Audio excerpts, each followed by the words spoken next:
shoulders on it. Shoulders. Hey, I know what it is. What is it? Hey, you think you're a tough guy, right? What makes you think this? I think it's Creep.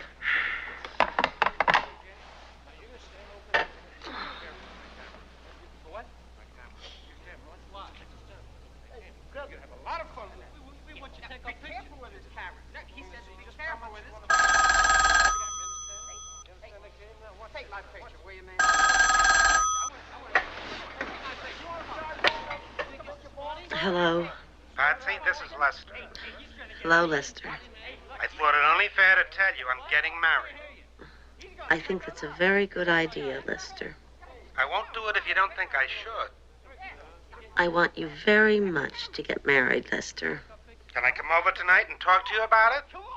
No, Lester. Tomorrow night? I have to get off now, Lester.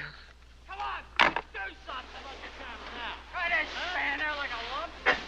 Jesus Christ, what a fruit. He's a fruit, man. That's what he is. Faggot. Look at that son of a bitch.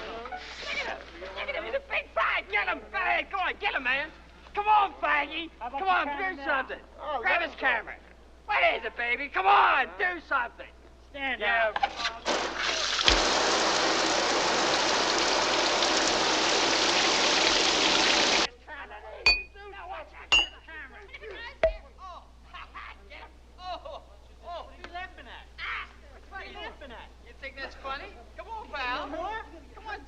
You're gonna get your head worked over. You keep this straight. Come on, pal. He's gonna hurt your camera. He's gonna take your camera. Come on. Yeah, come on. Talk to us, man. Talk. Come on. Hey, you guys, stop it down there. Come on. Hey, I'm gonna call the police. Stop it, hey. Hey. Come on, stand up and fight. Hold on, let me show you, man. Get up. Come on. Pick him up. Pick him up.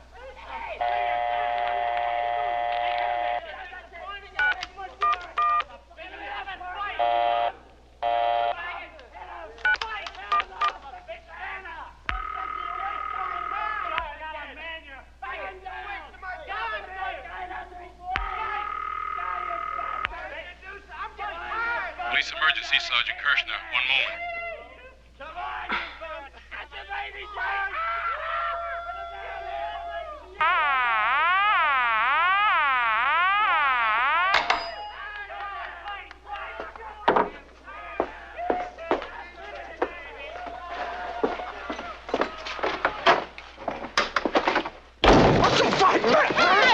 Hey, who do you think you are? You're beating up on innocent people. How do you expect anybody to sleep in the morning? You make so much...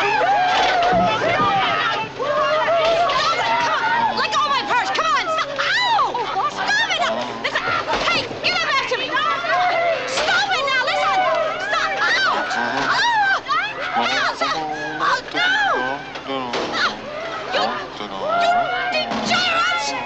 No, that's not funny. No. Oh! Stop that! Ah! No! Let go! Stop it! Give me back my purse! Come on! Oh. Who do you think you are? What kind of a man are you? I should have let them break your neck! Now look at me! Look at me! Listen, what do you think? Who are you a man? That was absolutely the most spineless, are you a man or I don't know what you are? I don't know. You shouldn't have done that. They were getting tired. You got them mad. You shouldn't have. Listen, they were killing you. Why didn't you help me? You could have defended me. I defended you. Don't you think you should have at least tried? I mean, people help each other all the time. Isn't that what life is all about? Look, I don't know why you want to make such a big thing out of it. Those guys in the park, they said, hey, fat face, what are you staring at? If I told them I wasn't staring at them, they would have beat me up for being a liar. And if I told them I was staring at them because I wanted to take their picture, then they'd beat me up for being a cop. So I told them I was staring at them because they looked familiar and they beat me up for being a fag. There's no way of talking someone out of beating you up if that's what he wants to do. And you just let them? I want to do what I want to do, lady, not what they want me to do. Listen, no one behaves like that. I ought to break your neck. You should be ashamed of yourself. Listen,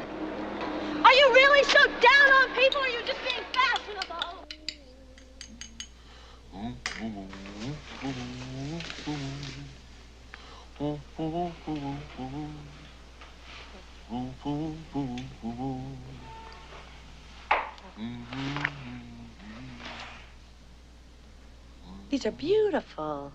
Really, just beautiful. It's sort of a collage effect, isn't it? And they're all... What do you do for pleasure? This. Oh, I don't mean work. I mean, it's important, but, I mean, if all you ever do is take pictures of, you know, this sort of picture, well, I mean, isn't that awfully limited? For example, I do interiors. Now, I like it. I even love it, but I'd go bats if I had to go home and do interiors and go on my vacation and do interiors, and interiors was all that was ever on my mind. I mean, that's death. No wonder you're depressed. I'm not depressed.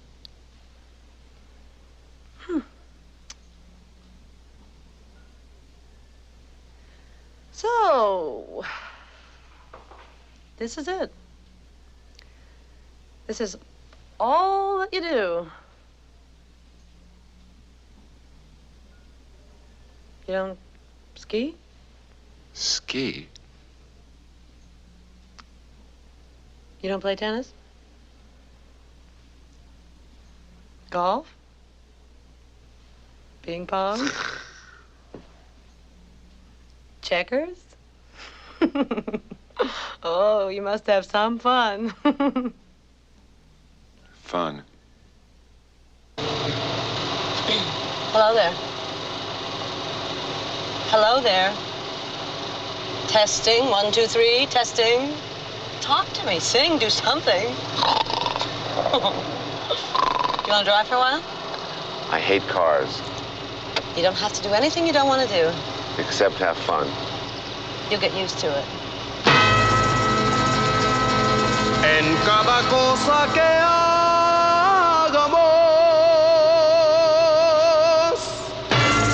no debemos tener demasiado cuidado.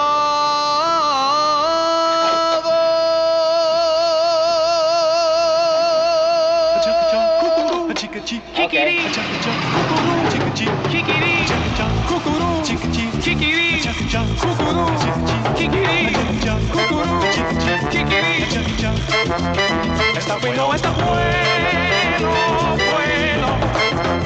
Está bueno, está bueno, bueno. En cada cosa que se haga, en cada lugar a mí viene. Cuando a ti te gusta algo, tómalo, tómalo, tómalo. En cada cosa que se haga, en cada lugar aquí viene. Cuando a ti te gusta algo, está bueno, está bueno, está bueno, bueno.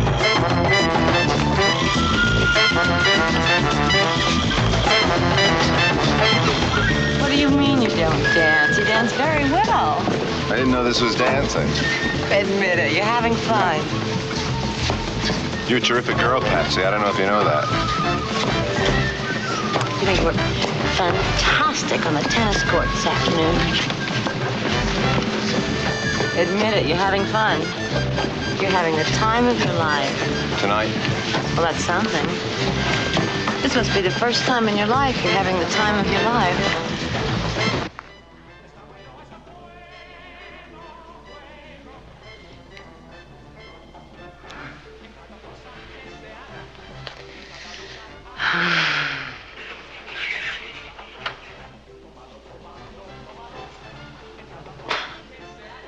Why not? I don't feel like it. Well, I didn't mean to force myself on you. You're a terrific girl. I really mean that. I'll tell you when I feel like it.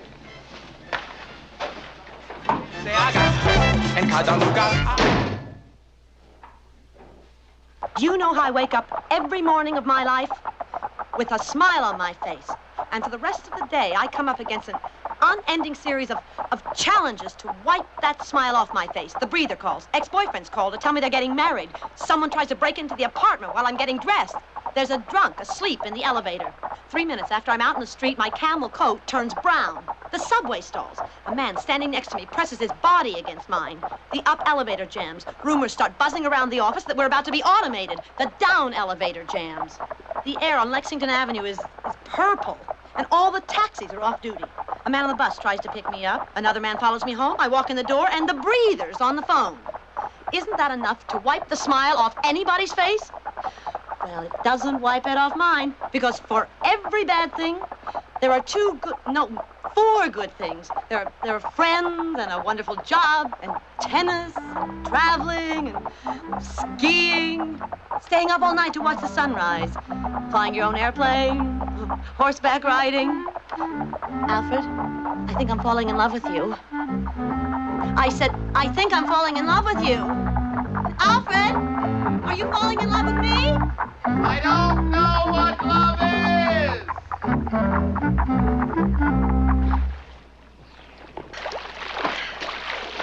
Do you think I'm aggressive? I don't mind. You think I'm too aggressive? I like it. Somebody has to be aggressive. Do you like me? I think you're terrific. Are you attracted to me? Come on, Patsy. You want to make love to me? Hey, you're pretty aggressive. Oh, your life is in my hands. I trust you. Oh, Alfred, do you really? I nearly trust you. Nearly? I nearly do. I really nearly do. Oh, Alfred. Really nearly trust you. I really, Patsy, I really nearly trust you. Oh,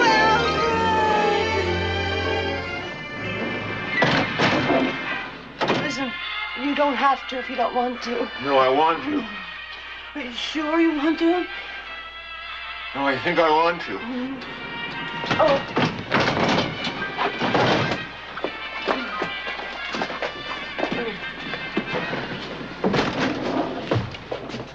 Oh.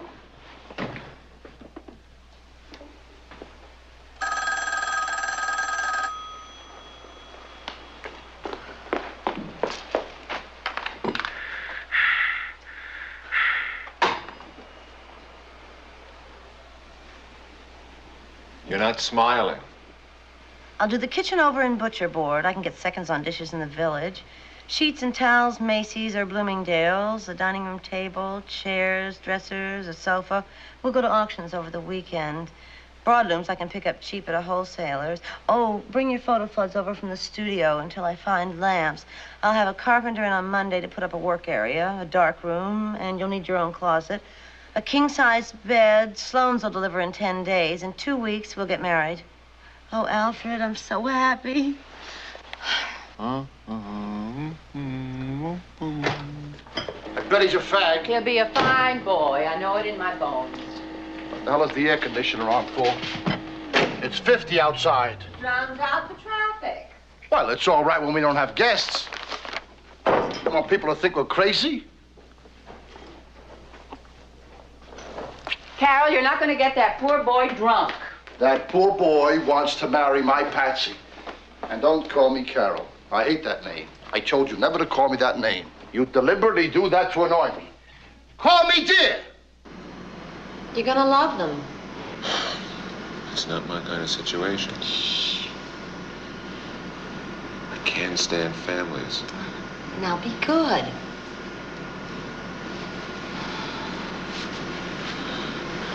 I really want to go home. I really hate families. What was the name of that interior decorator she went to Europe with? Howard. He was delicate. Swish. And that actor, the one she went camping up in Maine with? Roger. He was very muscular. Swish. And the musician, and the stockbroker, and the Jewish novelist. Oh, they're not like that. Swish, swish, swish, swish. I can spot them a mile away. She draws them like flies. She's got too much stuff. Too much stuff. You wait, you'll see. This new one, what's his name? Alfred. A Swish name if I ever heard one. Are you reading again? Lesbians of Venus. Is this what I spend $10,000 a year on graduate school for? Get dressed. Lost my place. Ooh, Patsy, Patsy, Patsy, Patsy, Patsy. Patsy. Oh, my baby girl. As Oh, no, I didn't. Patsy. You look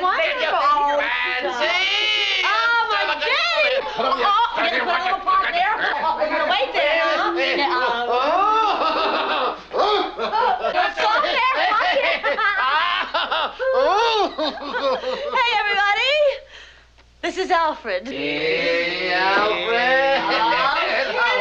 My baby brother. Oh, you're so cute. I could just eat you alive.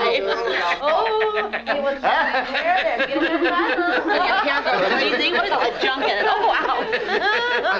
Well, Alfred, have you ever seen such a madhouse? When you cut it out, he's in the house 3 minutes and you're already putting him on the spot. Alfred, have you ever seen anything like this in your life, huh? Andy, you're just so handsome. I can't get over it.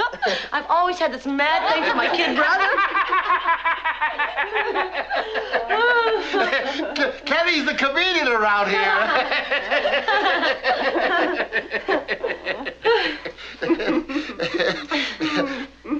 Well, what's your pleasure, young fella? Mother, what have you done to this room? Oh, nothing special. A little bit of this, a little bit of that. If you would bother to come home more often. I don't like your looks. What's the matter with her looks? She looks like $1 million. You got black rings under your eyes. Mother, that's eyeliner. Uh-huh. Makes you look exhausted. I like it. Always together. Do you have the slightest idea what you're talking about? She looks like $1 million. I know. It's what they're wearing today. I'm out of step, as usual. What's your pleasure, young fella? Why don't you wear your other outfit? What other outfit? Will you stop criticizing?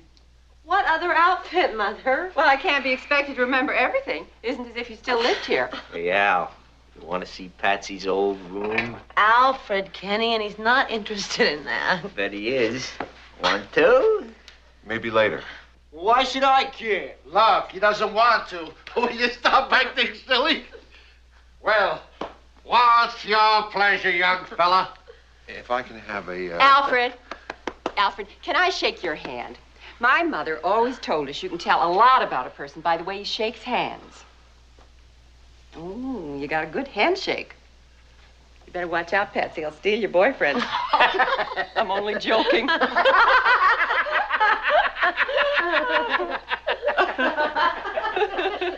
Oh, Lord.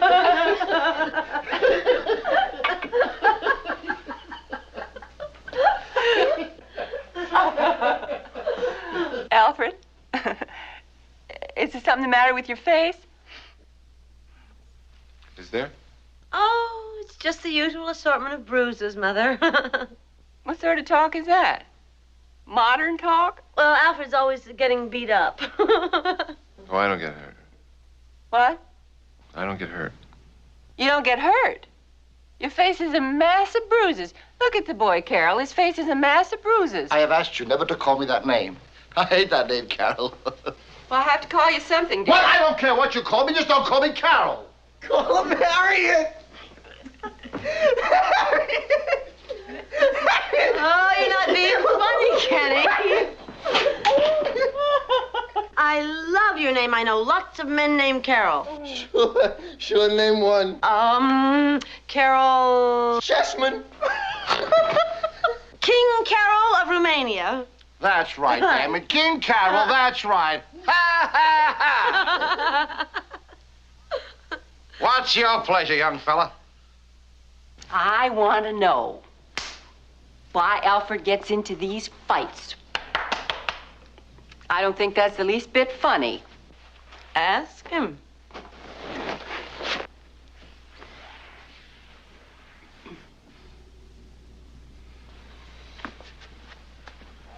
Well, there's a lot of little people who like to start fights with big people. They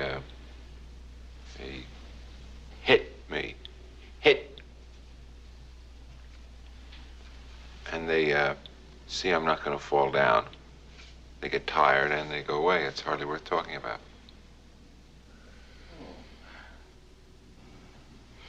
So much tension. Rush, rush, rush. My mother taught me to take dainty little steps. She'd kill me if she could see the stride on Patsy. Well, tell me something. Don't you defend yourself? Well, I asked them not to hit my cameras. They're very good about that. It's surprising. Well, why don't you fight back? I don't want to. Jesus Christ, you're not a pacifist. Daddy. An apathist. So you just stand there? Doesn't hurt. Getting your face beat in doesn't hurt. Not if you daydream.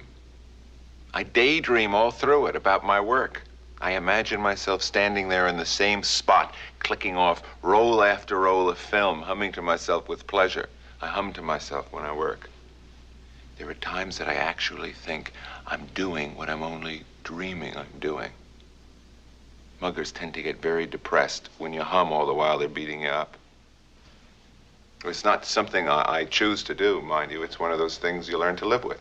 This guy's a riot. Well, tell me, how do you get into these things? You must do something to get them mad. Hell, goddamn it, you're getting me mad. Aren't they adorable? What did I tell you about him, Didn't I predict? I think he's very sweet. Oh, that's a sure sign. You think they're all sweet. Well, I'll be damned if I let myself stand by and let a woman fight my battles for me. Oh, they don't make frontier fighters like my father anymore, do they? Come on, let me set up here. Come on, Patsy, Come on, see if you can break my grip. Come on, Tiger, come on. I don't want to hurt you. Patsy. What was my big baby girl, huh? Who? I wish you had as much brains as you have brawn. You don't like him, do you, Daddy? I don't put words in my mouth. Then you do like him. What? I want to know more about him before I make up my mind. Not to like him. Now, don't bully me, young lady. You know I don't like it when you bully me. You love it when I bully you. No. You're too fat for the old man. But I know a thing or two. Never settle for less. Daddy, I'm not. Don't undersell yourself. Daddy, when have I ever understood myself? The right man will come along.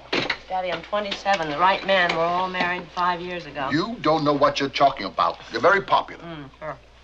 When they want a woman they can collapse without shame in front of, they come to me. Well, why not? You're interested.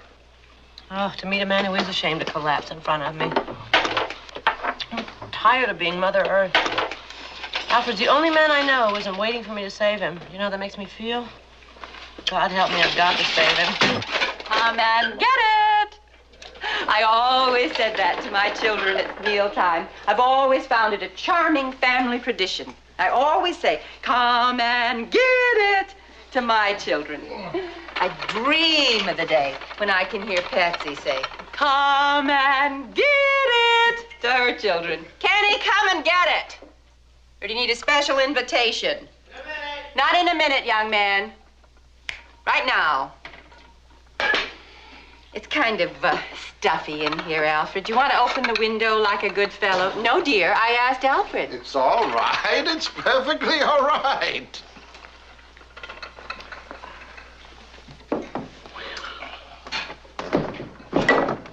Son of a bitch! Son of a bitch refused to open.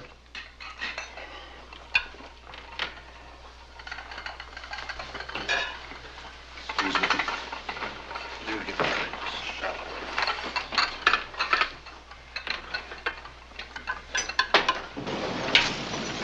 Thank you, Alfred. You see, I had my reasons. Well, I loosened it. He loosened it. That's all right.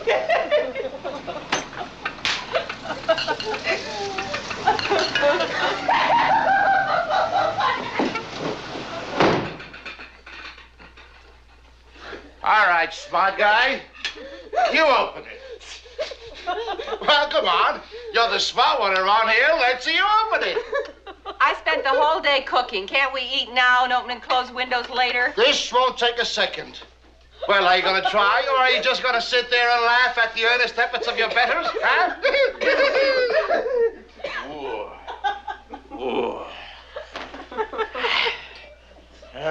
Window. Son of a bitch! Son of a bitch! You're not so smart now, are you? Oh, you don't know what a pleasure it is to have my family all together like this.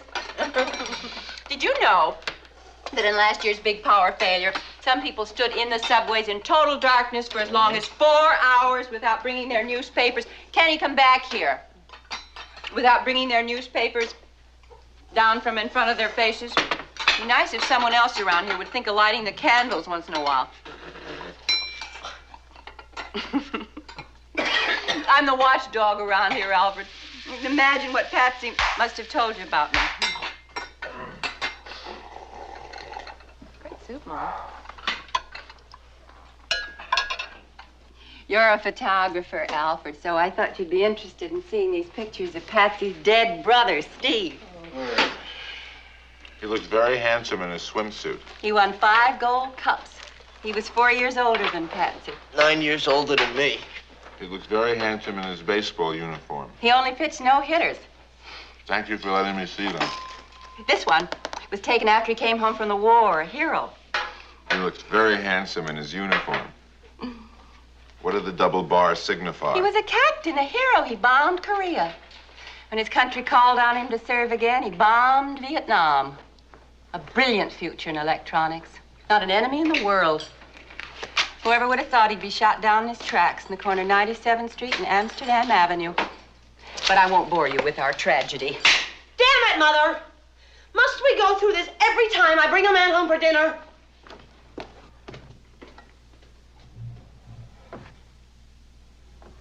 Patsy's done it again. Boy, I'd be killed if I ever talked like that. That's for basketball, and that's for bowling, and that's for tennis. She's as strong as an ox. When we were kids, we used to wrestle all the time. I always lost. Are you still with us? And that's me with Steve. And me. They still don't have any idea who did it, eh? Oh, it's all right. It's perfectly all right. The boys down at Homicide have worked long and hard and imaginatively on this case. Many have become close and personal friends.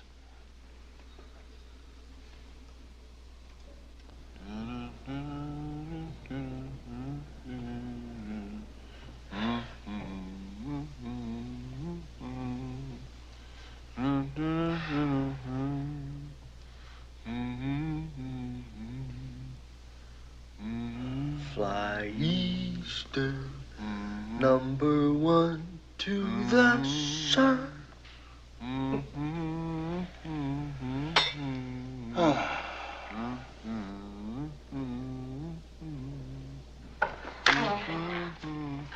I didn't mean to take your time, Alfred. Knowing you were a photographer, I thought you'd be interested.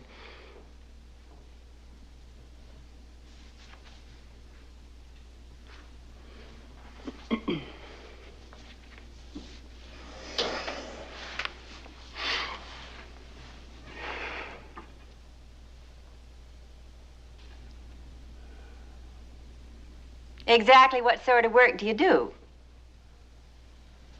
Oh, it's sort of complicated. You don't really want to know. You may as well. Well, I began as a commercial photographer. He began as a painter. Oh, I was a bad painter. Says you. Jesus Christ, will you let the boy finish? Well, I began as a commercial photographer and was doing sort of well at it. Sort of well. You should see his portfolio. He's had work in Holiday, Esquire, The New Yorker, Vogue. Vogue? It's an overrated business. But after a couple of years of doing sort of well at it, things began to go wrong. I began losing my people. Somehow I got my heads chopped off, or out of focus, or terrible expressions on my models. I'd have them examining a client's product like this, like that. A face would be really, the agencies began to wonder if I didn't have some editorial motive in mind. Which was not true, but once they'd planted the idea. Oh, I didn't mean to interrupt, dear. How far better it is to strike a match than curse the darkness. My mother always told us that. Go on, dear. Well, my career suffered, but there was nothing I could do about it.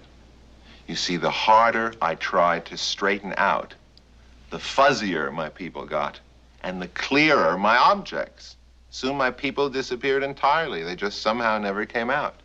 but the objects I was shooting, brilliantly clear. So I began to do a lot of catalog work, pictures of medical instruments, things like that. It was boring, but it kept me alive. I suppose the real break came with the SCM show. They had me shoot 30 of their new models. They hired a gallery and put on a computer show. 120 color pictures of computers. It got some very strange notices, the upshot of which was that the advertising business went thing crazy and I became commercial again. You must be extremely talented. I got sick of it. Where the hell are standards? That's what I kept asking myself. I mean, those people will take anything. Hell, if I give them a picture of shit, they'd probably give me an award for it. Language, young man. So that's what I do now.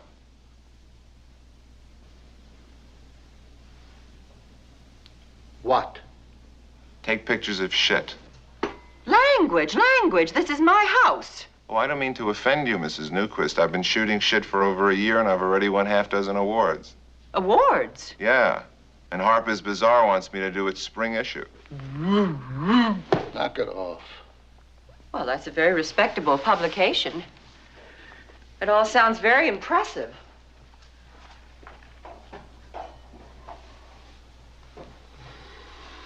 The news.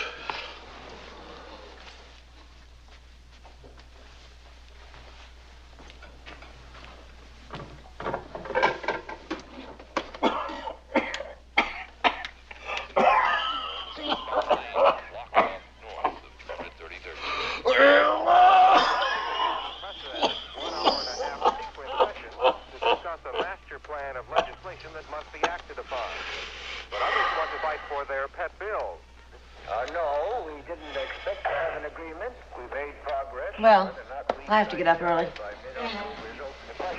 Don't go unless you feel you must. The Weather Bureau says of the storm, she packs 75-mile-an-hour winds south of New Orleans.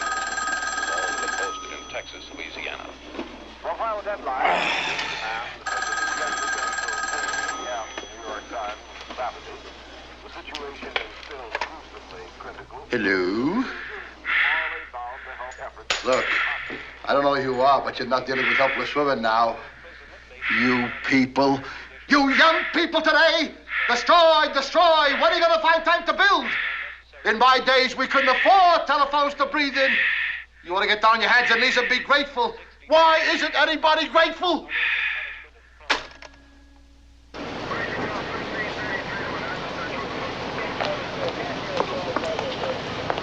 I don't know what to do with you. You're the toughest reclamation job I've ever had. I know. Look, maybe you should just retire on your laurels, Patsy. I mean, you've reformed 5 fags in a row. Why press your luck with a nihilist? Because you're wrong. Every age has its problems, and people somehow manage to be happy. I'm sorry, I don't mean to bully you. Yes, I do mean to bully you, Alfred. If everything is so hopeless, well, why do anything? Okay. Why get married? Well, you said you wanted to. I find this a very unpleasant conversation. Oh, come on, Patsy, let's not turn this into a critical conversation just because you're not getting your way. I'm for getting married. Oh, thanks. Oh, so this is a critical conversation. Alfred! He doesn't know how to fight. That's why I'm not winning. Alfred! Damn it, Alfred. Aren't you willing to battle over anything? Even me? There isn't much point, is there? Well, at least say you love me. I'm not sure I know what love is. Okay, Buster, you've had it. I'm gonna marry you, make you give me a house, entrap you into half a dozen children, and seduce you into a life so remorselessly satisfying that within 2 years, under my management, you will come to me with a camera full of baby pictures saying life can be beautiful. And ugly, more often U-G-L-Y. You're gonna give me a piano to sing around, and a fireplace to lie in front of. And each and every Christmas, we are going to send out personalized Christmas cards with a group family portrait on the front, taken by Alfred Chamberlain. Mother, Daddy, Alfred and I are getting married next week.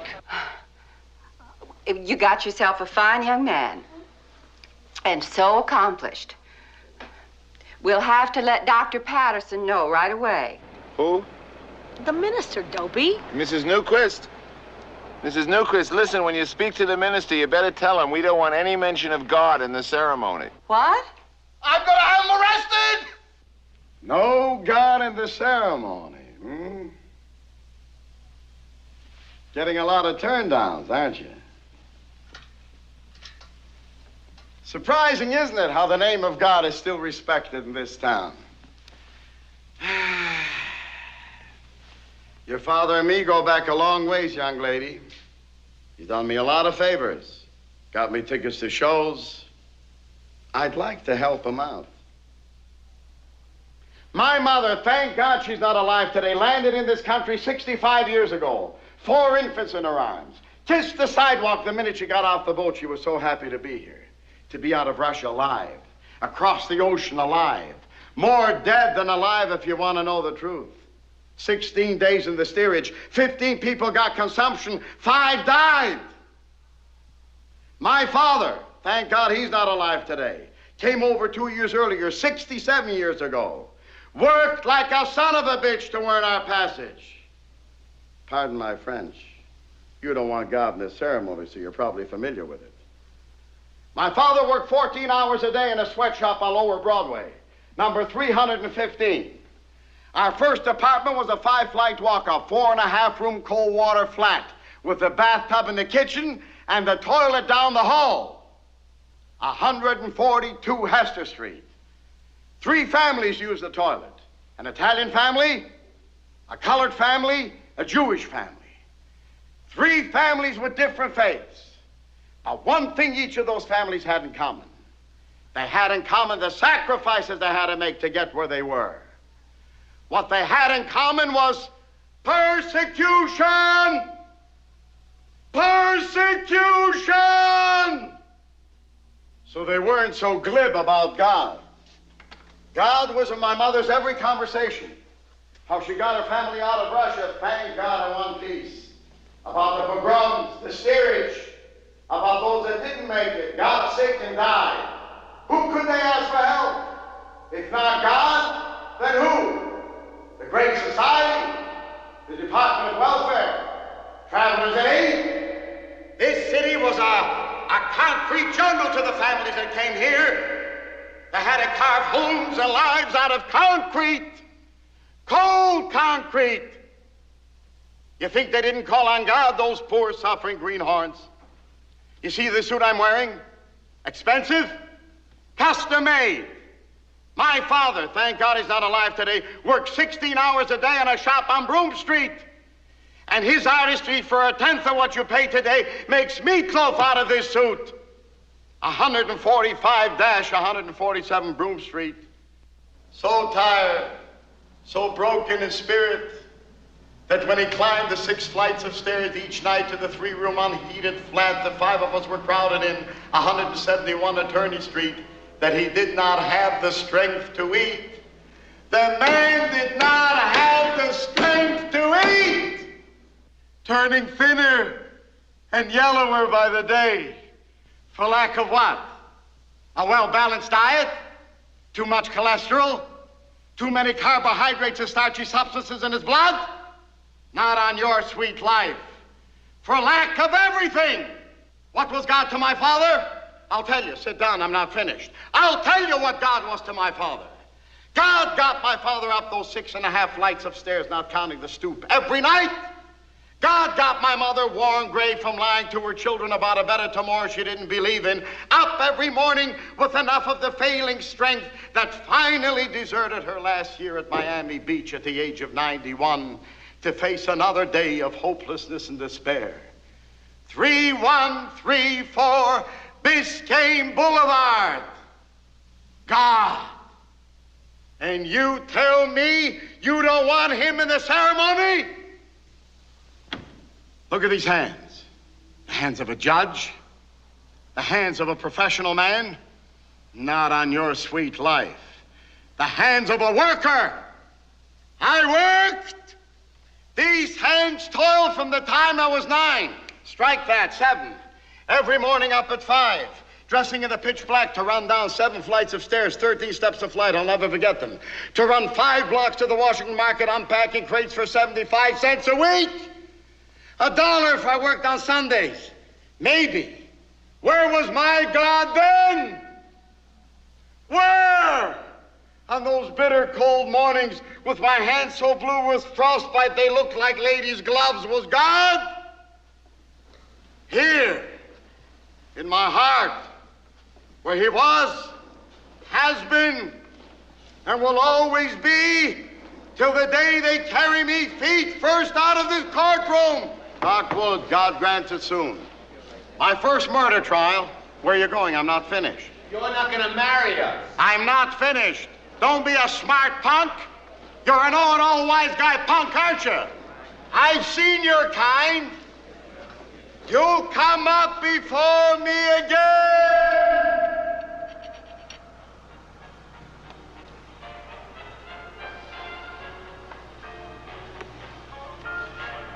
You were never married before?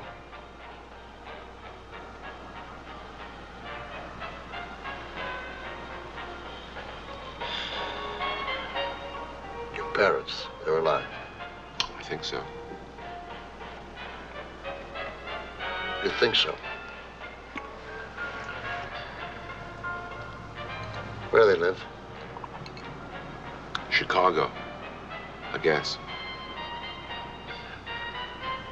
You think, you guess. What kind of answers are these? I haven't kept up contact.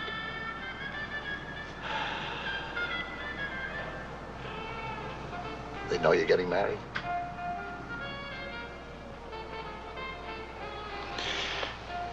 Look, Alfred, Patty's mother's very upset. I'm upset. I don't say I believe in God. The question is wide open. But with me, it's not a matter of belief in God. It's a matter of belief in institutions. I'm a great believer in institutions. Bitterness is a bad way to start a marriage. Patsy's not bitter. I'm not bitter. I'm bitter. If you don't believe in God, why do you care if they use his name? I'm a lousy debater, Mr. Newquist.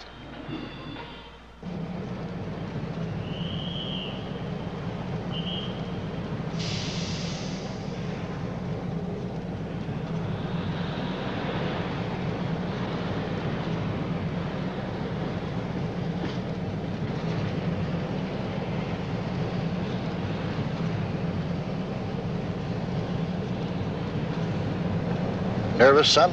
Nah. No what? I'm not nervous, Mr. Newquist. Why don't you call me Dad? I didn't call my own father Dad. What did you call him? I didn't call him anything. The occasion never came up. Look, couldn't you concede me one Dad? I mean, not all the time, but you know, once in a while.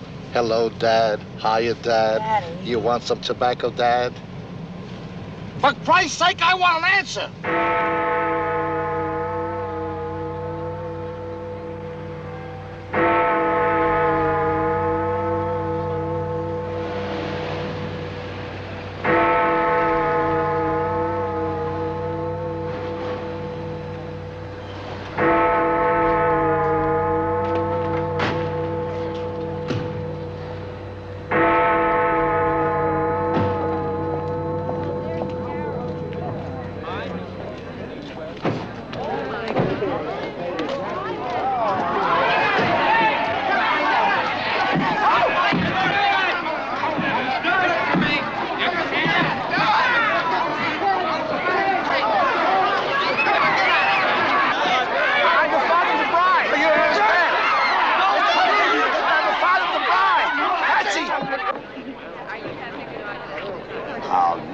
Never forgive you.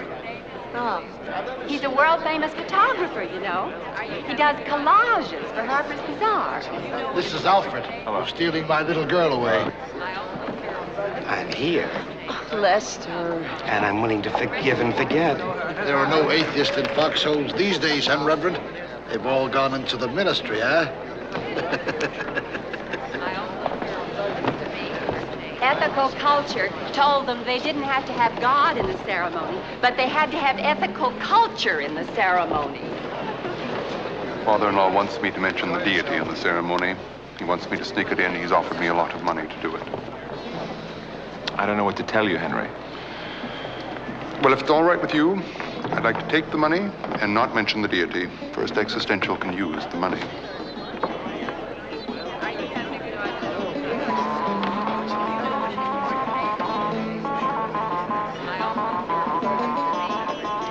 I haven't made up my mind. I might go into teaching. I absolutely deplore your views, but I respect your right to have them. What I really want to do is direct films. Well, the first year at least, we'll live at my place. Gave him $2,500. They looked everywhere. Even the state of New York has God in the ceremony. I gave them $2,500. No, my family isn't here. Gave him $2,500. I plan to go on working into my 8th month. No, my family's not here. I gave him $2,500. No, my family's not here. It's wonderful to marry a tall man. So many complications when you marry a person shorter than yourself. I gave him $2,500. Bitch. May we proceed? May we proceed? Thanks! May we proceed? Very good.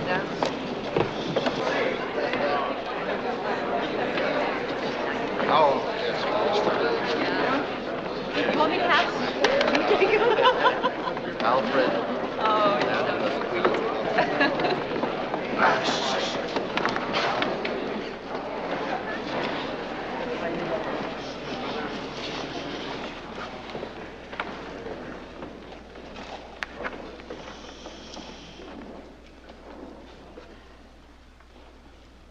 You all know why we're here. There's often so much sham about this business of marriage. Everyone accepts it. Ritual. That's why I was so heartened when Alfred asked me to perform this ceremony. He has certain beliefs, which I assume you all know. He is an atheist, which is perfectly all right. Really it is. I happen not to be. But inasmuch as this ceremony connotes an abandonment of ritual in the search for truth, I agreed to perform it. First, let me state to you, Alfred, and to you, Patricia, that of the 200 marriages that I have performed, all but 7 have failed. So the odds are not good. We don't like to admit it, especially at the wedding ceremony, but it's in the back of all our minds, isn't it? How long will it last? We all think that, don't we? We don't like to bring it out in the open, but we all think that. Well, I say, why not bring it out in the open? Why does one decide to marry? Social pressure? Boredom? Loneliness? Sexual appeasement? Love? I won't put any of these reasons down. Each in its own way is adequate. Each is all right. Last year, I married a musician who wanted to get married in order to stop masturbating. Please don't be startled. I'm not putting him down. That marriage did not work. But the man tried. He is now separated, still masturbating, but he is at peace with himself because he tried society's way. So you see, it was not a mistake. It turned out all right. Now, just last month, I married a novelist to a painter. Everyone at the wedding ceremony was under the influence of an hallucinogenic drug. The drug quickened our mental responses, slowed our physical responses, and the whole ceremony took 2 days to perform. Never have the words had such meaning. Now that marriage should last. Still, if it does not, well, that'll be all right. For don't you see, any step that one takes is useful, is positive, has to be positive because it's a part of life. Even the negation of the previously taken step is positive. That too is a part of life. And in this light, and only in this light, should marriage be viewed as a small, single step. If it works, fine. If it fails, fine. Look elsewhere for satisfaction. To more marriages, fine. As many as one wants, fine. To homosexuality, fine. To drug addiction, I will not put it down. Each of these is an answer for somebody. For Alfred, today's answer is Patricia. For Patricia, today's answer is Alfred. I will not put them down for that. So what I implore you both, Patricia and Alfred, to dwell on while I ask you these questions required by the state of New York to legally bind you, sinister phrase that, is that not only are the legal questions I ask you meaningless, but so too are the inner questions that you ask yourselves meaningless. Failing one's partner does not matter. Sexual disappointment does not matter. Nothing can hurt if you do not see it as being hurtful. Nothing can destroy if you do not see it as destructive. It is all part of life, part of what we are. So now, Alfred, do you take Patricia to be your lawfully wedded wife, to love, whatever that means, to honor, to keep her in sickness and health, in prosperity and adversity? What nonsense! Forsaking all others, what a shocking invasion of privacy. Rephrase that to more sensibly say, if you choose to have affairs, then you won't feel guilty about them.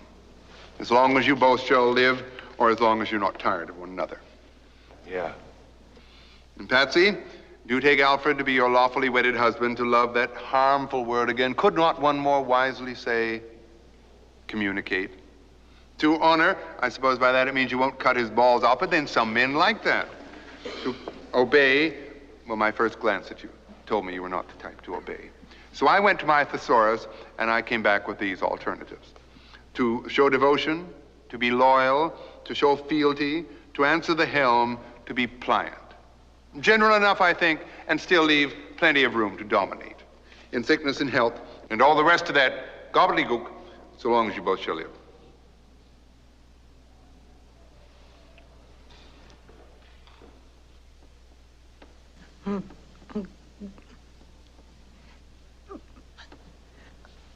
I am.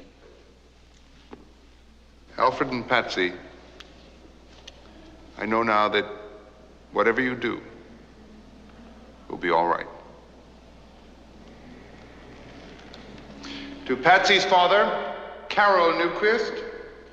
I've never heard that name on a man before, but I'm sure it's all right. I ask you, sir, feel no guilt over the $250 check you gave me to mention the deity in the ceremony. What you have done is all right. It's part of what you are, part of what we all are. And I beg you not to be overly perturbed when I do not mention the deity in the ceremony. Betrayal, too, is all right. It, too, is part of what we all are. And to Patsy's brother, Kenneth Newquist, with whom I had the pleasure of a private chat, I beg you feel no shame. Homosexuality is all right. Really, it is. It's perfectly all right. All right, really, it's all right. Keeping people is all right. It's all right. It's all part of life. Really, it's all right.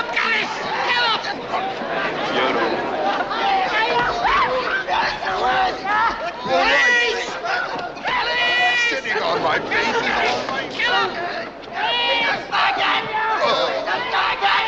all right. All right. It's all right. Really, it's all right.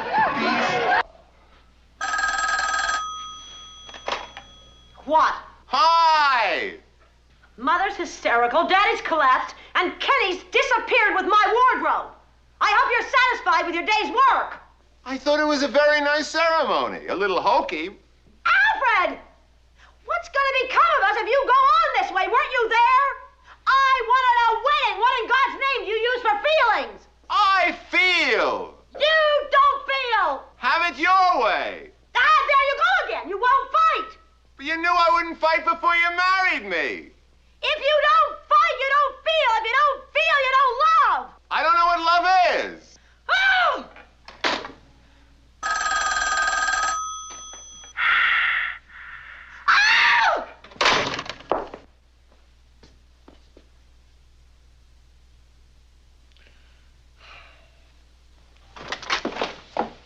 And where were you going? I thought it was over.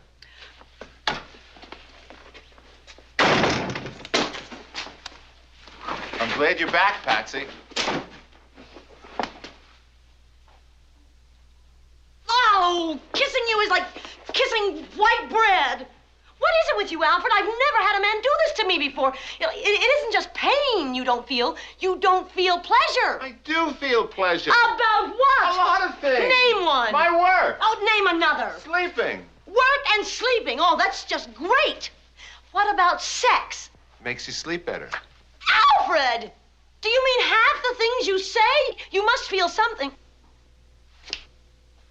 Alfred! Jesus Christ! Alfred, why did you marry me? You're comfortable. I am not comfortable! If you knew anything about me, you would know that I am not comfortable. Do you know why I married you? I'm comfortable. I married you because I wanted to mold you. I loved the man I wanted to mold you into. But you're not even there. I mean, how can I mold you when you're not there? Come back here. Alfred! Honey, I don't want to hurt you. I want to change you. I want to make you see that there is some value in life. That there is some beauty, some tenderness, some things worth reacting to, some things worth feeling. What do you want out of life? Just survival? And to take pictures. Of shit? It's not enough!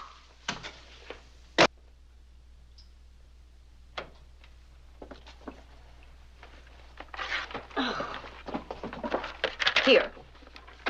What's that, a summons? It's a questionnaire. Here. I'm sending you to Chicago. You're going to see your parents. Patsy. You're going to ask them these questions. These questions on this questionnaire. What do you mean? Like, was I a happy or unhappy child? That's very Was good. I breastfed or bottle fed? Oh, excellent. What are you trying to prove? You are going to record their answers. Their answers to these questions. You're going to record every word that's said. Do you understand? And then you are going to bring the whole thing back to me in here. And we are going to learn why you are the way you are instead of the way you have to be. I'm not going. You're fighting. I'm not fighting, and I'm not going. Christ, Alfred. I want to be married to a big, strong, vital, virile, self-assured man that I can protect and take care of.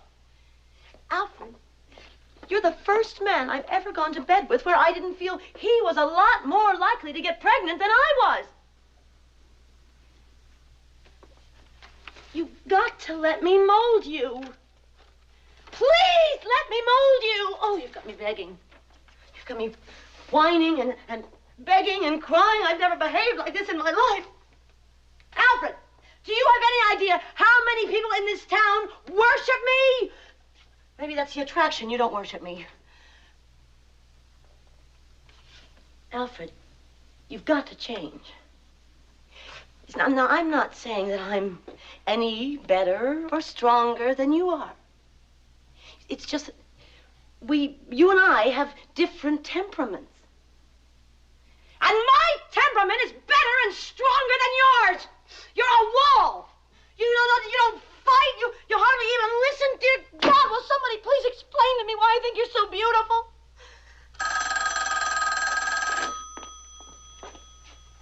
Hello? Leave me alone! What do you want out of me? Will you please leave me alone? She can't talk now.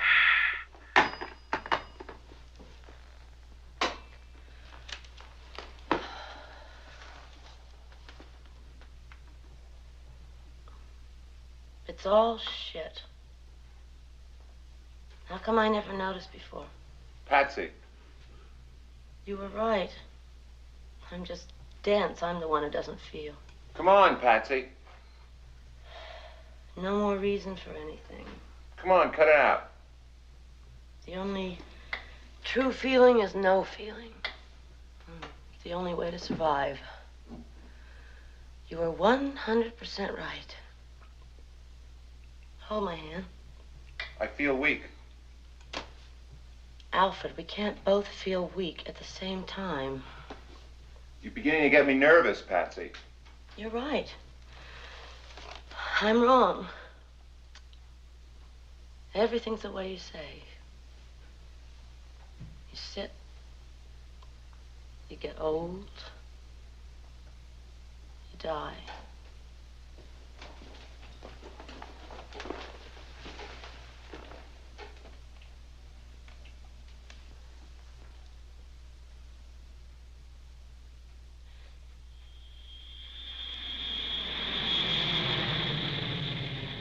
Who is it, Tubby? It's Alfred. Alfred who? Alfred Chamberlain. My Alfred Chamberlain? Tom Wolfe said you can't go home again. But I doubt if he meant that literally, more likely a metaphor. But he didn't come from Chicago, North Carolina, Georgia, something like that. Wolfe wasn't a racist, though. I don't think he was. An anti-Semite, I think, but not a racist. Faulkner, though. Well, the character Dilsey, brilliant, I think. But today they probably call her a handkerchief head. Oh, here's the prodigal son.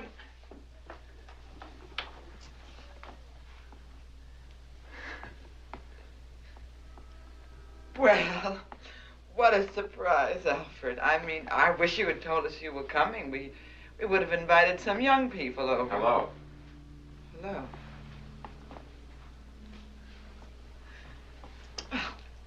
Now, I must remember what you drink. A martini, isn't it? Oh, I didn't drink when I lived here. Oh, you have to have my martinis. I am the best martini maker in the Midwest. Everybody says so. Harriet and Hank and... Oh, aren't we lucky that we didn't go out tonight? I mean, there's a new David Smith show on at the museum. The young people like David Smith? Oh, we were supposed to go with Norm and Edie, but I was in the middle of a Vonnegut. Young people adore Vonnegut. I could still get a hold of Norm. Oh, I don't want to go. Oh, there's a Visconti movie on, and Arthur raves about it. We could go to the Late Show. The new Hopper is at the Threepenny Cinema. I don't want to go to the movies. Oh, you put on some weight. Oh. But then you were 17 when you left. Wow. What have you been up to? Well, I went to college, and now I'm a photographer. Oh. Cartier-Bresson and Man Ray are the only photographers I know. I'll have to brush up. Did you like college? No. Do you like photography? Oh, yeah. Oh, well, it's important for young people to like what they do. Also, I'm sort of married. Well, I'll be darned. Peace. Brotherhood. I often wondered whether you were married or not. Doesn't Boo make a good martini? The trick is in the vermouth. Look, I don't want to take a lot of your time. Patsy, my wife, worked out a questionnaire, a series of questions about my childhood. It's supposed to help me. You see, I don't remember very much before I was 19. Well, Alfred, I don't mind answering questions. So do I. If it'll help you, but I don't know if I want to be recorded. Well, preserved for posterity. I mean, do you really need that thing? We could talk much more openly without it. Oh, I need it. It'll help me. Well, Justice Holmes, I think it was, hated wiretapping. I could look that up if you like. I might forget what you say. Young people are just so lazy about taking notes. Well, I have nothing to say that I mind being quoted on. It's the idea. It's the FBI. I need it.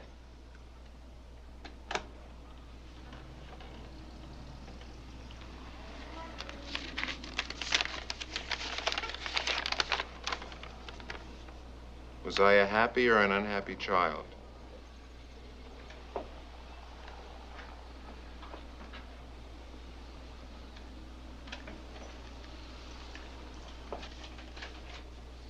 What is one to say? Well, every child has anxiety. I mean, we're just not willing to accept anxiety anymore. Freud, I think it was Freud, dates all anxiety back to the birth trauma. Frank, too. Was I breastfed or bottle fed? Sullivan.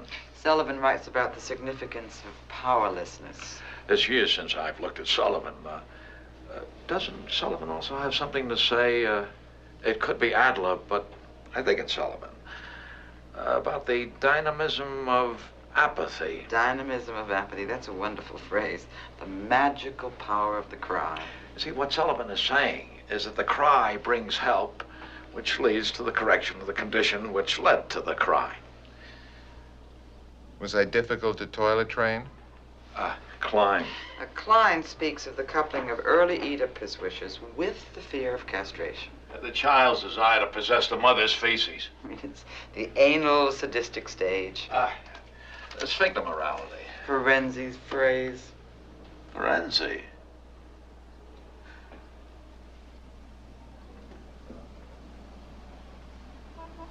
Was I subject to temper tantrums? A tendency in boys to express excessive aggression Originates in his fear of castration. and coincides with the boy's protest against the feminine role, rooted also in his dread Of his mother, who he intends to rob of his father's penis. Was I a good or bad eater? Food. I don't remember.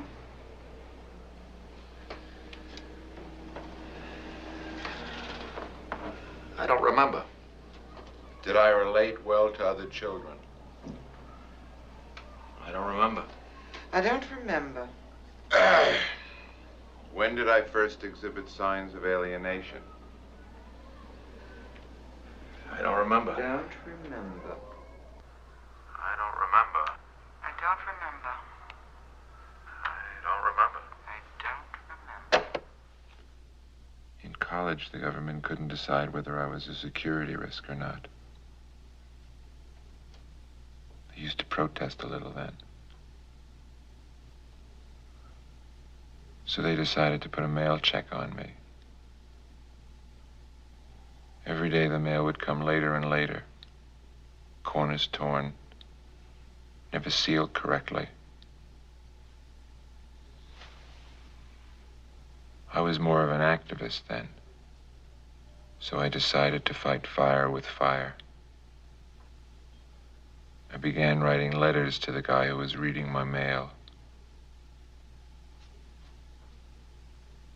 I addressed them to myself, but inside there went something like, "Dear Sir, I'm not that different from you. All men are brothers.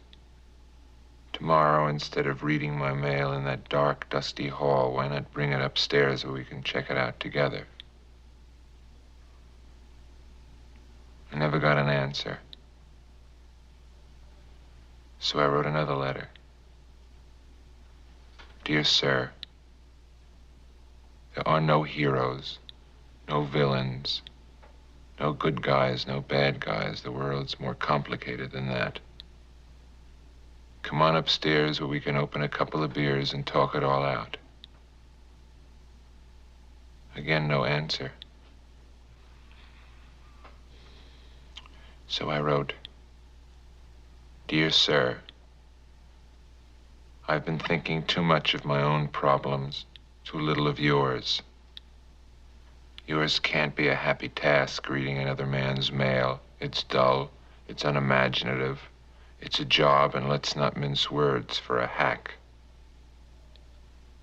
Yet I wonder, can this be the way you see yourself? Do you see yourself as a hack? Do you see yourself as the office slob? Have you ever wondered why they stuck you with this particular job instead of others who have less seniority? That letter never got delivered to me. So then I wrote, "Dear friend, just a note to advise. You may retain my letters as long as you deem fit. Study them, reread them, think them out. Who back at the Home Office is out to get you? Who at this very moment is sitting at your desk, reading your mail, I don't say this to be cruel, but because I'm the only one left you can trust. No answer. But the next day, a man saying he was from the telephone company showed up. No complaint had been made to check my telephone. Shaky hands, bloodshot eyes. And as he dismembered my telephone, he said, "Look, what nobody understands is that everybody's got his job to do. I got my job. In this case, it's repairing telephones. I like it or I don't like it, but it's my job. If I had another job, say with the FBI, or someplace putting in a wiretap, for example, or maybe even reading a guy's mail, like it or don't like it, it would be my job. Does anybody got the right to destroy a man for doing his job?" I wrote one more letter, expressing my deep satisfaction that we had at last made contact, and informing him that the next time he came, say to read the meter, I had valuable information. Photostats, recordings, names and dates about the conspiracy against him. That letter showed up a week after I mailed it. It was torn in half and clumsily glued together again. In the margin on the bottom, in large, shaky letters, was written the word, "Please."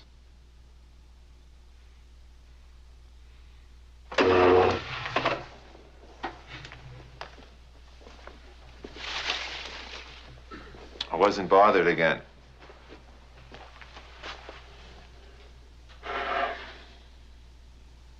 It was after this that I began to wonder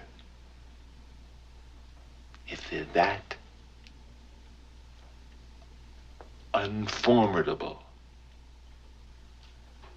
why bother to fight back?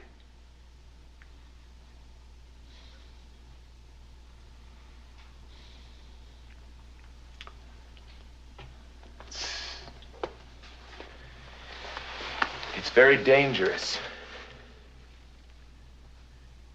It's dangerous to challenge a system unless you're completely at peace with the thought that you're not going to miss it when it collapses. Patsy, you can't be the one to change. I'm the one who has to change.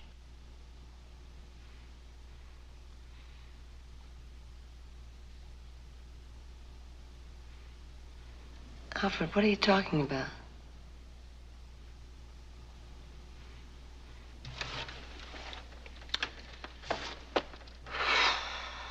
When I first met you, I remember thinking to myself, this is the most formidable person I've ever met.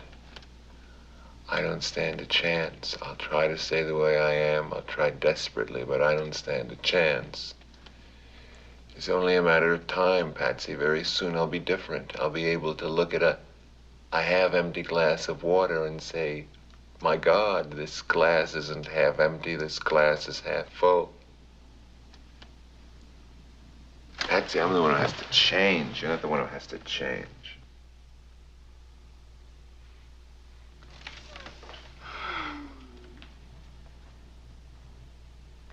See what happens when you start fooling around with the rules? Begins with weddings and ends with... Well, there's no telling where it ends.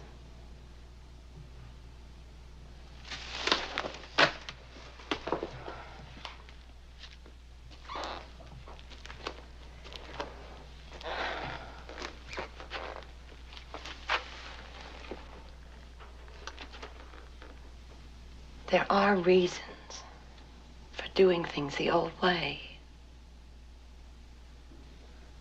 Don't look for trouble, and trouble won't look for you.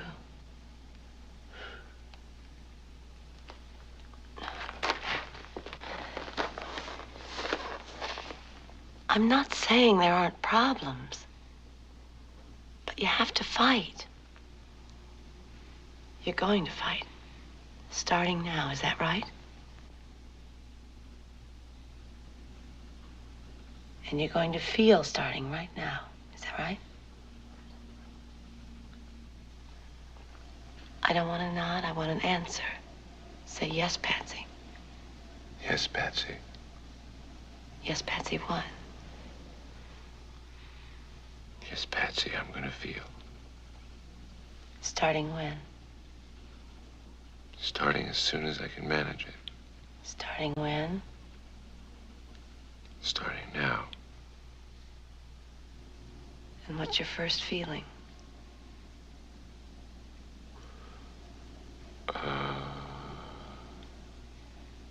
It's sort of distant. Don't be ashamed of it. Okay. It's worship. Of God? Of you.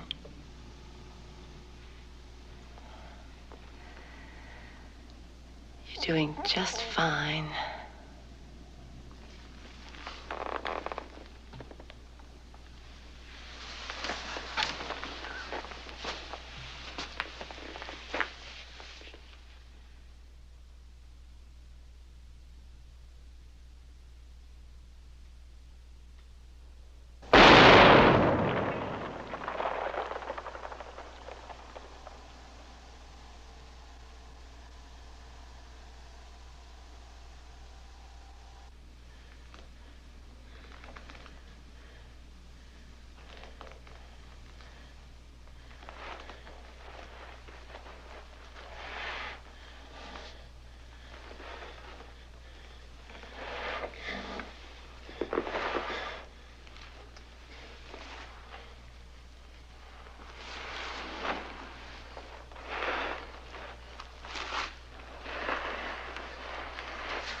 silver for the bedroom? It was either silver, brown, or black. There's still not much of a selection in steel. I'll make it brown then. Not in my bedroom. My bedroom, too. I told you I didn't want them in my room. They have to be put in every room, Kenny. It says so in the building code. They block out all the light. What light? That's what shutters are for, dear. It's for your own good. Don't I have any rights around here? You love them when you get used to them.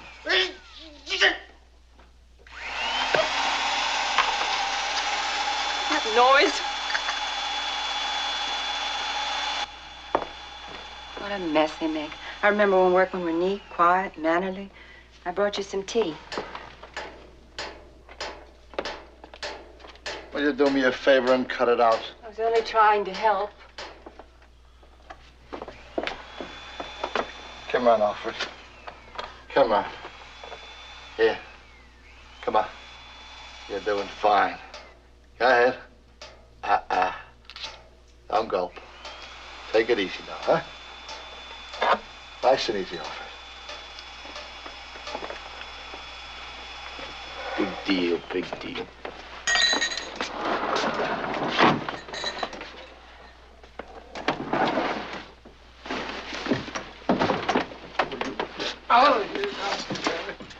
Big deal, big deal. Little son of a bitch. Christ, I hope it's only a phase.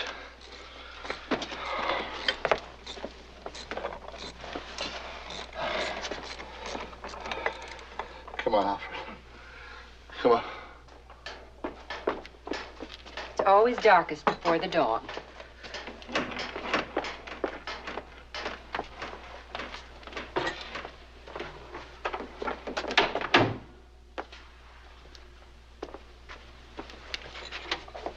Alfred, I paid an unexpected call on police headquarters this afternoon. Keep this under your hat, huh? I had a 50-minute talk with Lieutenant Practice. Busy as hell. But he found 15 minutes to talk to me. He's convinced they're closing in on the conspiracy. 345 unsolved murders in 6 months. I feel sorry for those poor bastards. I don't understand anything anymore, Alfred. You know how I get through the day, Alfred? In planned segments. I get up in the morning and I think, okay, the sniper can get me for breakfast and see if I can take my morning walk without being mugged. Okay, I finished my walk. Let's see if I can make it back home without getting a brick dropped on my head from the top of a building. Okay, I'm safe in the lobby. Let's see if I can make it up in the elevator without getting a knife in my ribs. Okay, I made it to the hall. Let's see if I can walk in and not find burglars in the hallway. Okay, I made it to the hall. Let's see if I can walk into my living room and not find the rest of my family dead. This goddamn city.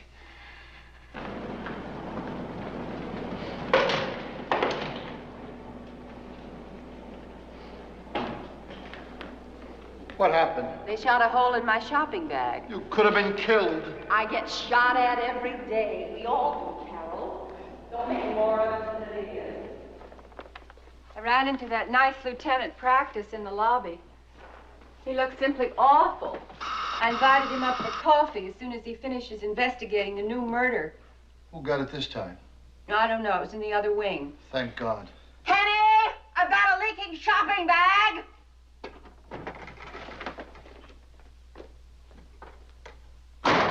Lock the door, goddammit! I opened it.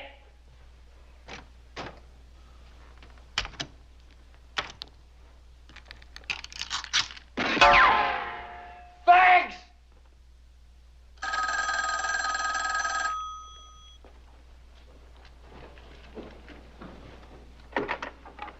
Hello. Haven't you read the newspapers lately? You don't have to call anymore. Patsy's dead.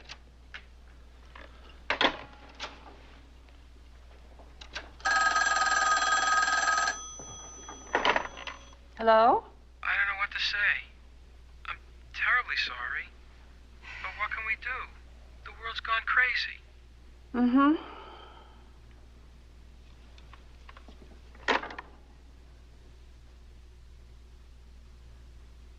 should have been a girl. Girls have it easy.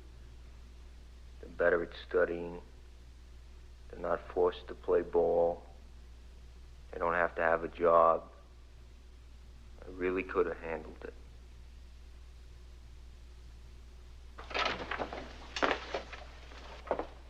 You. And you, outside.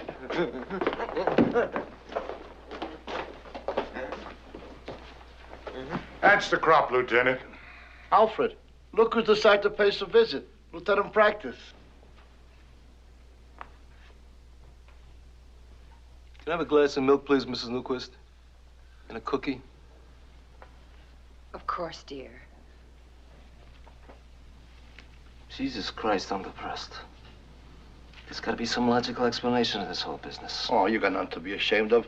Don't worry, you'll figure it out. Listen, I really came by to return this. I don't know what got into me this afternoon. No, it's yours. I give it to you. Keep it. I can't hang on to a $250 check. I know your heart was in the right place, Mr. Newberg, but it's not going to help us find your son's murder any quicker. It's Newquist, and it's daughter this time. Keep it. You never know when you can use it. Here, drink this, Lieutenant. You'll feel better. Carol, are you giving money away again? You know, Lieutenant, every time we pass a policeman, he hands him $5. Well, I want the boys on the beat to know that someone still has faith in them. I wasn't like this 6 months ago, was I? Was I a lot more self-confident, huh? Jesus Christ, the way I used to walk in on the scene of a crime like I owned the goddamn world. Can I have a little scotch in that milk, please? Oh, sure. A piece of cheese and that cookie? Oh, sure. It's gonna be a shake-up, you know. When there's 345 murders and none of them get solved, somebody's gonna be elected fall guy. Thanks. How about a piece of ice like a good fella? Somewhere there's a logical pattern to this whole business. There has to be. I didn't ask for butter on that cookie, just cheese. Thank you. And those goddamn vigilante groups, black against white, white against black. Whatever became of human dignity? Oh, for Christ's sakes, only one piece of ice. Let's get it right, huh?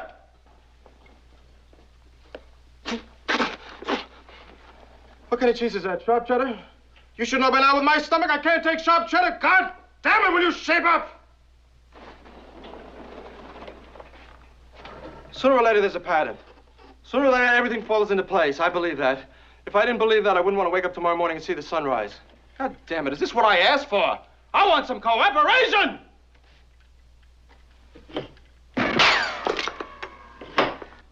Every crime has its own pattern of logic. Everything has an order. If we cannot find that order, it's not because it doesn't exist, but because we have incorrectly examined some vital piece of evidence. Let us examine the evidence. Number one, in the past 6 months, there have been 345 homicides committed in this city. The victims have ranged variously in age, sex, social status, and color. Number two, in none of these homicides have we been able to find a motive. Number three, consequently, all 345 homicides remain unsolved. So much for the evidence. A subtle pattern begins to emerge. What is this pattern? What is it that these 345 homicides have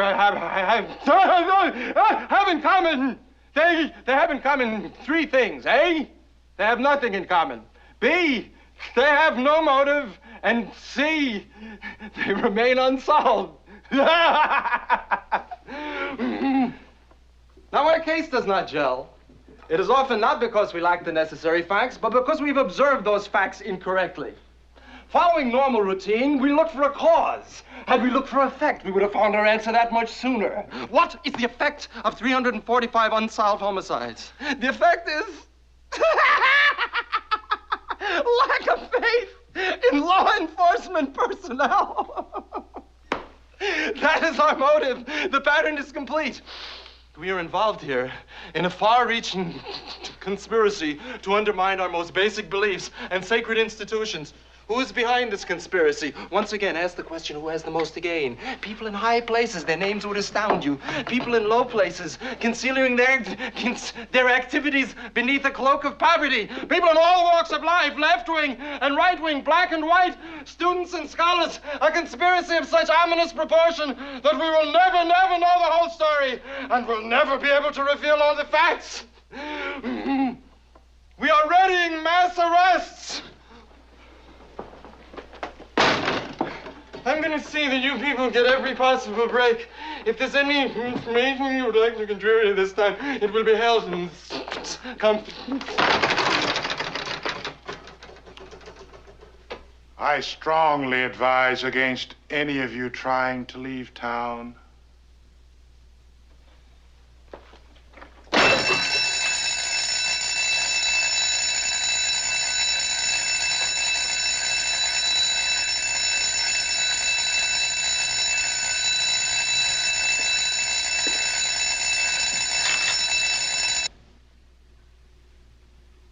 What's left? What's there left? I'm a reasonable man. Just explain to me. What have I left to believe in? Oh, I swear to God, the tide is rising. $250. Give me, give me, give me. We need honest cops. People just aren't being protected anymore. We need a revival of honor and trust. We need the army. We need a giant fence around every block of the city, an electronically charged fence, and anyone who wants to leave the block has to get a pass and a haircut and can't talk with a filthy mouth. We need respect for a man's reputation. TV cameras, that's what we need, TV cameras in every building lobby, in every elevator, in every apartment, in every room. Public servants who are public servants.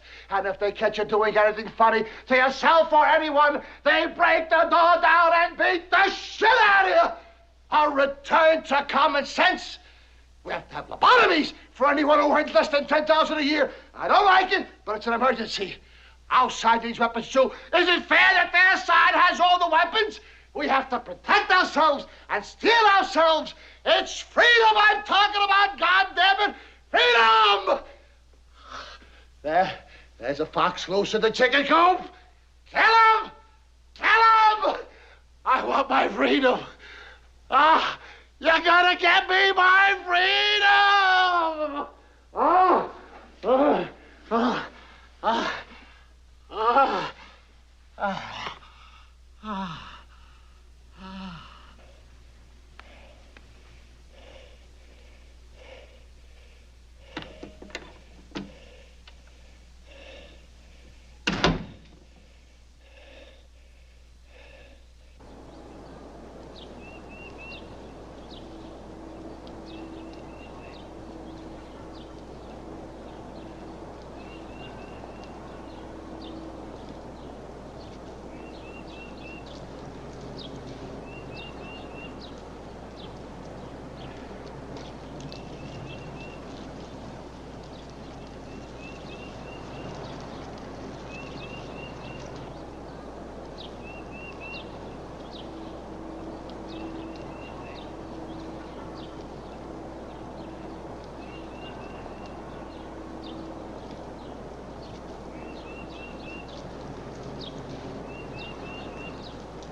Aren't they beautiful?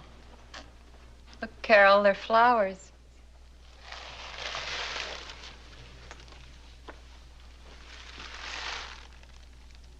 When I was 12 and a half, my mother and father used to cart the whole pack of us out to the country, and we would picnic near the flowers.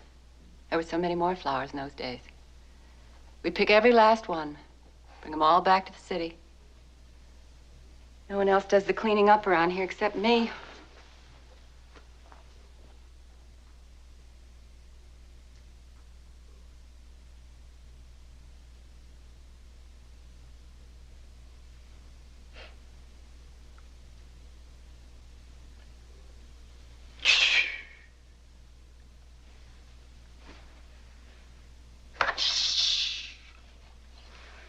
Use it.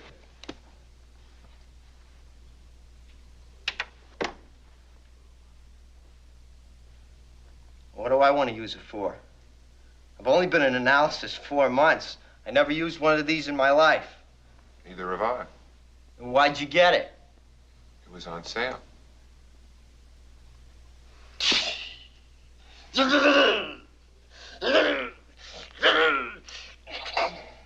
It's not loaded. Well, why didn't you load it? Don't know how. Hey, you know the Army rejected me 4 times?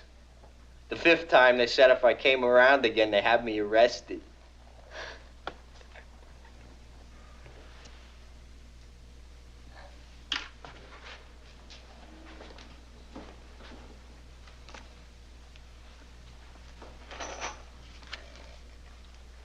Nomenclature. Trigger housing group to load. Hold the weapon by the forearm of the stock with the left hand. Open the bolt. With right hand, insert up to 5 cartridges into the receiver of the magazine.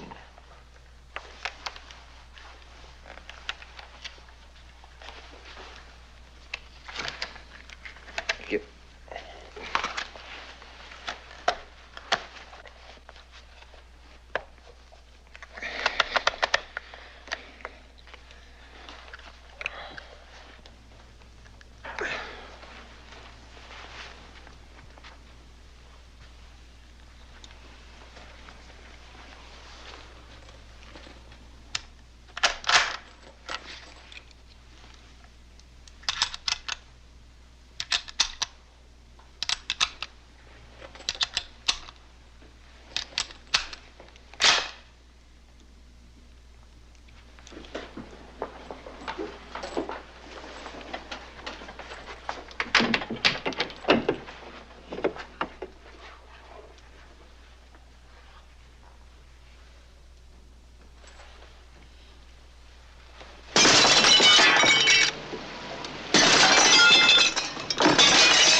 Dad?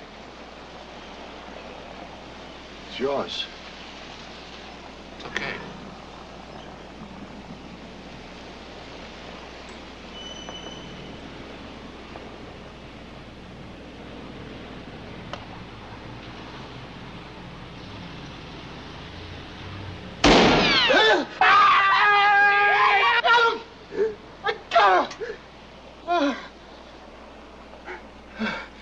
Go ahead. Go ahead, Kenny. Huh?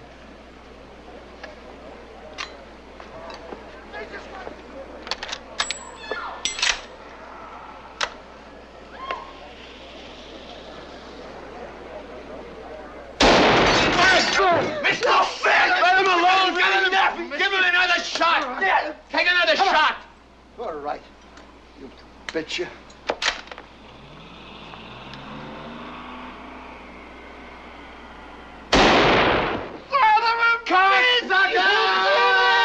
Oh! You got him! Oh, my boy. Alfred, come on. You go.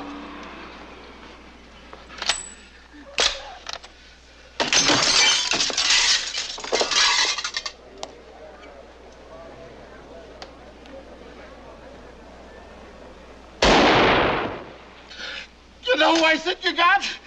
Lieutenant Practice! You see that bastard? Shut him down!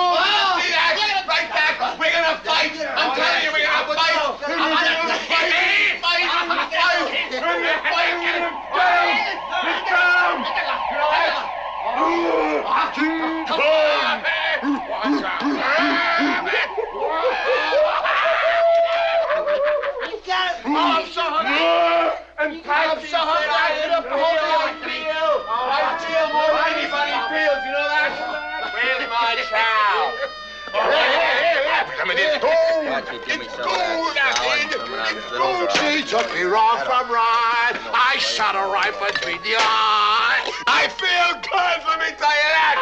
Mom, it's delicious. Tell her. I need to eat some What's the fucking racket here? The mother's here. It's the 4th of July. That's what it is, the 4th of July. Give me some salad, lady. What's the matter, you shit? I'm working my manners. Another thing in my soup here. What's the matter with you? Give me some more chili. Have some more chili. All right. Marjorie, you all take yourself with the chili is giving. Oh, you don't know how good it is to hear my family laughing again. You know, for a while there, I was really worried.